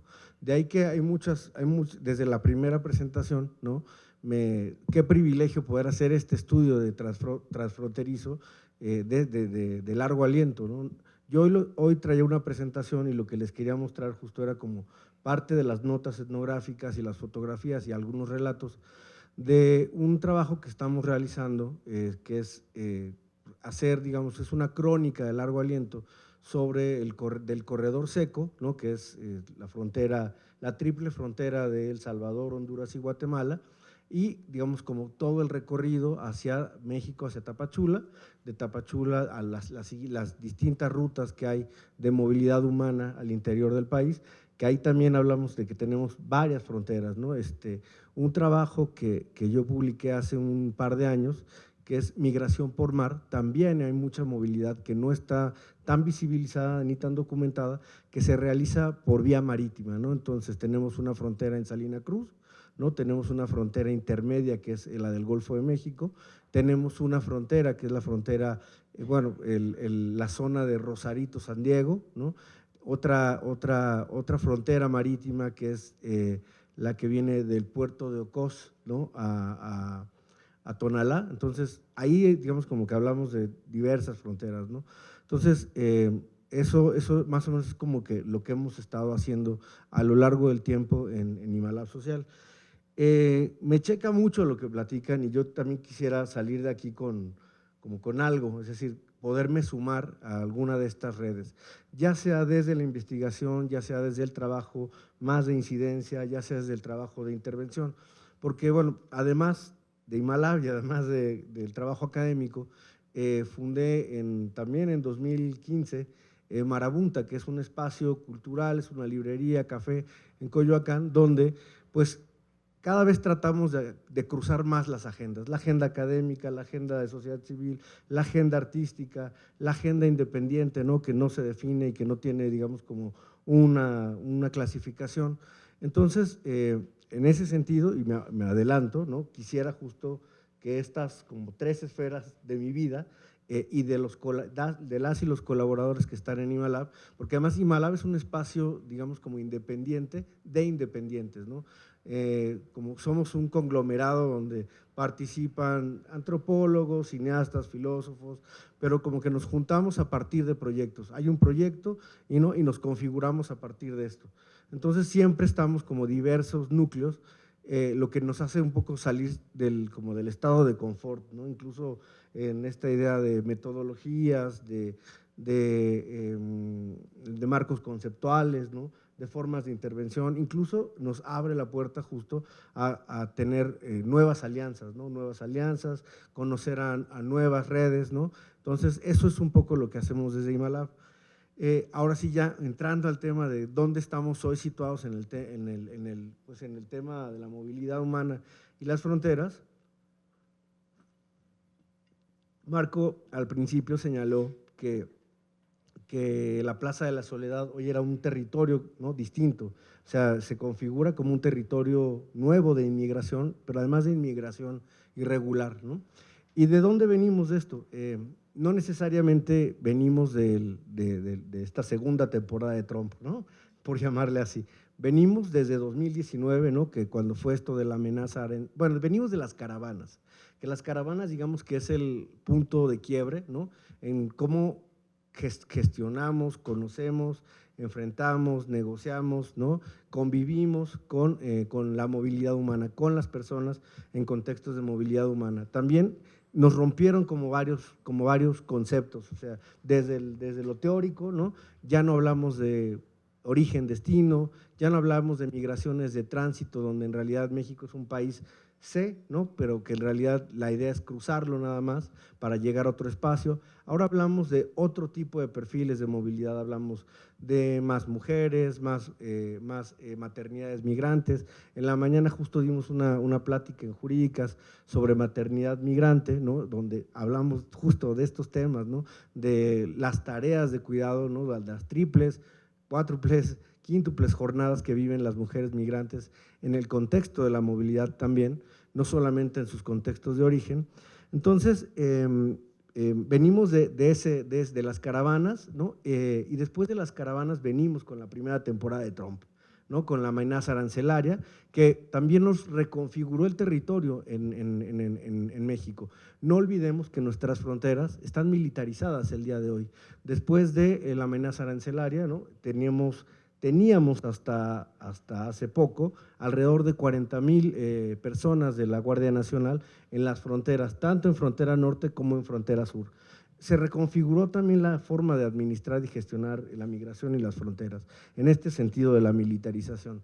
El Instituto Nacional de Migración es una entidad de seguridad nacional, ¿no? Pero además queda un poco ya medio borrada, ¿no? en términos de la operación y en el territorio, ¿no? por la Guardia Nacional. Entonces, las caravanas y la amenaza arancelaria, digamos que lo que creó, ¿no? en términos territoriales y de fronteras, lo que creó son territorios tapón, ¿no? Territorios tapón en diferentes puntos, ¿no? En Tapachula, ¿no? Tapachula se conoce ahora como una ciudad tapón, ¿no? Dado que es una frontera, yo no diría que porosa, es una frontera abierta, Muchos años se le llamó como si fuera una frontera porosa, pero es abierta, en realidad no hay muro, ¿no? La geografía no te permite esto, y además las comunidades se han resistido, ya 3 minutos, se han resistido mucho justo a estos procesos, ¿no? Que sí se han intentado hacer desde diferentes administraciones, desde hace como 20, 25 años, se ha tratado justo de imponer muros en la frontera sur, pero las comunidades, que son comunidades transfronterizas, no han permitido, digamos, como este proceso, ¿no? Entonces, bueno, tenemos, digamos, como a partir de esta amenaza arancelaria, estos territorios tapón en Tapachula, en Tijuana, ¿no? En Tijuana, en la propia frontera se convirtió en un tapón el área del Chaparral, ¿no? Cerraron ese punto fronterizo. En Tijuana tenemos, en Juárez también, hay muchos campamentos alrededor de la frontera, pero además también tenemos otros como territorios que son válvula de escape y que aquí hablamos de otros procesos que también ya mencionaron, el tema de la violencia, el tráfico, la trata, ¿no? En Juárez sí hay muchos espacios tapón, pero también hay estos espacios de fuga, pero son espacios de fuga que están tomados por el crimen organizado, ¿no? Uno de ellos es un lugar que se llama Rancho Anapra, ¿no? Donde en realidad es un espacio donde es totalmente, es explícitamente tomado por el crimen organizado. Y digamos que estas ideas de territorios tapón, ¿no? También lo que ha generado son como migraciones por goteo, es decir, después digamos como del COVID, no vimos caravanas digamos, como tan multitudinarias, vimos que de repente llegaban a la Ciudad de México haitianas y haitianos, ¿no? Hubo como un momento en el que llegaron haitianas y haitianos, hubo otro momento en que llegaron nicaragüenses, hubo otro momento en el que llegaron venezolanos, cubanos. Y eso, digamos, que ha generado también como una serie de espacios de atrapamiento. La Ciudad de México se ha convertido como un espacio de atrapamiento, un espacio que también le han llamado como de inmovilidad en la movilidad, ¿no? Pero que al final del día, ¿no? Independientemente de estos conceptos, ¿no? Ya hablemos de inmovilidades, de atrapamiento, de poblaciones flotantes o de migraciones intermedias, de lo que estamos hablando en realidad es de una nueva cultura, ¿no? De inmigración en la Ciudad de México y en varias ciudades, Monterrey, Guadalajara, Ciudad de México, Querétaro y otros espacios, ciudades grandes y ciudades intermedias, que están presenciando esta nueva inmigración, que es una inmigración irregular. Muchas de las familias y las personas sí están en búsqueda, estaban esperando el CBP One, ¿no? Que es la cita del CBP One, que es la aplicación, que esa es otra nueva forma de frontera. Es una frontera, ¿no? Que creó, digamos, que creó Biden, ¿no? Que en realidad es una frontera virtual, que es esta aplicación, que además, pasa por todo un tema de reconocimiento facial, de iris, etcétera, ¿no? Entonces, digamos que es como pasar por la frontera y que pases por datos biométricos, pero desde tu teléfono celular para poder conseguir una cita para el asilo, ¿no? Entonces, bueno, todo este proceso, ¿no? Nos lleva hoy a que en la Ciudad de México, y en esto estamos trabajando ahorita desde Imalab Social, estamos haciendo entrevistas, grupos focales en la Plaza de la Soledad, en la Merced, en la Central de Abastos, en campamentos que están atrás de la Central del Norte, en la Gustavo Madero, en las vías del tren, en Tlalnepantla, ¿no? Afuera de las fábricas. Y hay muchas personas que están trabajando, además, de manera informal en la formalidad, ¿no? Son operarios, ¿no? En fábricas, incluso tienen venezolanos que tienen una profesión, ¿no? Están trabajando, ejerciendo su profesión de manera irregular, ¿no? Incluso tienen licencias de conducir, porque bueno, en este espacio también de este territorio, pues estos espacios, digamos, abiertos de corrupción también ya pasan por estas poblaciones de inmigrantes irregulares. Entonces, digamos que un poco pensando en cómo podríamos desde Imalab sumarnos a esta agenda, nosotros podemos hacer trabajo, compartir el trabajo de investigación que realizamos, porque además quiero hacer ahí un paréntesis. Nosotros concursamos fondos o convocatorias o consultorías con organismos internacionales, etcétera. Pero al final lo que nos sirve esto es que nosotros entregamos el producto a ellos y además hacemos nuestro trabajo de investigación paralelo pues un poco con sus fondos, porque de otra manera no podríamos hacer campo, ¿no? O sea, si no tenemos quien nos pague el campo, no podemos hacer nuestra propia agenda de investigación. Entonces, digamos que hacemos siempre igual, doble trabajo. El trabajo que es para la consultoría y el trabajo que vamos, digamos, recolectando para la propia agenda de investigación de Imalab Social. Y bueno, hasta ahí me quedo y muchas gracias y espero poder contribuir y sumar. Gracias. Juan, bueno, primero decir que para mí un verdadero honor presentar a cada una y uno de ustedes que estuvo en esta mesa. Yo en lo personal podría escuchar a cada uno y una de ustedes más de media hora, una hora, o sea, escucharlos me llena de ideas. Y una disculpa por tener que ser el látigo del tiempo. También por respeto al C3 tenemos que dejar la sala en breves minutos. Yo les propongo, voy a hacer un pequeño cierre y los que quieran, las que quieran, nos juntamos allá afuera para ver si podemos como construir una agendita rápido de cómo seguir para, creo que cierran aquí a las 7, entonces nos vamos a pasar unos 10 minutos. También pueden usar el espacio de Marabunta para continuar el Ok, diálogo. el jueves igual podemos ir haciendo una cita por ahí, en la tarde nos podemos ver. Yo les quiero proponer así concretamente que no lo dejemos aquí obviamente, que busquemos otra fecha, no va a estar Ricardo, pero podemos por Zoom hacer una reunión. Yo creo que no solo ustedes, sino hay más gente aquí que podría compartir sus experiencias. Está Néstor, está Eder, está Claudia, bueno, a los que conozco, a los que no conozco, también tienen palabra que compartir. Ana Poles ya no está acá, el compañero Julio de Tabasco ya no está. Entonces, bueno, habría mucho que compartir y aparte que trabajar juntas y pensar juntas. Yo inclusive escuchándolos decía, no, gracias Alejandro, compañero, que están aquí grabando, esto estaría fabuloso para hacerlo programas de cada uno de lo que acaban de exponer ampliado. Yo haría un programita de media hora o una hora explicando cada uno de estos temas porque me parece que son temas fundamentales y actuales que hay que tomar en cuenta. Entonces, bueno, ahorita nos ponemos un poco más de acuerdo, pero pensar que quizá una vez al mes, hagamos algún eventito conjuntamente en los diferentes espacios y ver cómo fortalecemos las acciones de unas y otros. La verdad, agradecerles a todas y todos los que conozco y no. A la gente que ya nos dejó su correo electrónico, se los agradecemos. En el volantito está mi teléfono. Nosotros les mandaremos, a partir de lo que acordemos ahorita, un correo electrónico. Los que quieran preguntarme, conectarse con alguna de las otras personas, yo los interconecto. Yo estoy muy contenta de que estén acá. Y Ricardo quiere decir una última palabra y agradecer especialmente al C3, pues que nos haya recibido, a Manolo Cocho, a Aurora y los compañeros acá también de logística y del sindicato de la UNAM. Yo solamente quiero agradecer y quiero agradecer a los dos compañeros que trabajaron también, que vamos a llevar estos mensajes hasta América del Sur, ¿no? Que ustedes están dando grandes contribuciones aquí. Yo percibí algunas cosas así que las autonomías continuarán, ¿sí? Las autonomías son fundamentales, pero debemos buscar la máxima convergencia posible, porque otras personas no saben que estamos vivos y haciendo lo que estamos haciendo. Y si queríamos un calendario o algo así para propagar hasta Estados Unidos, por ejemplo, o hasta Guatemala, ellos también pueden incorporarse al proceso. Esto es un movimiento, no es una estructura vertical, no es un sindicato, no es un partido político, no es, ¿sí? Es un movimiento que respeta las autonomías y busca la máxima convergencia posible. Incluso algunas interpretaciones como José nos trajo, no sé si puedo decir, José, que es una metáfora, la frontera también, no es solamente un territorio, como tú dices.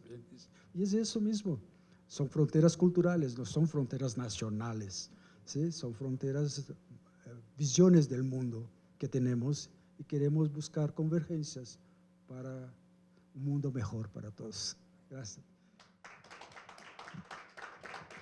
Pues muchísimas gracias a todas y todos. Entonces los combinaría, a las que gusten, nos juntamos aquí afuera un ratito para no ocupar la sala, para que la gente de logística pueda levantar. Ahorita les preguntamos si necesitan ayuda.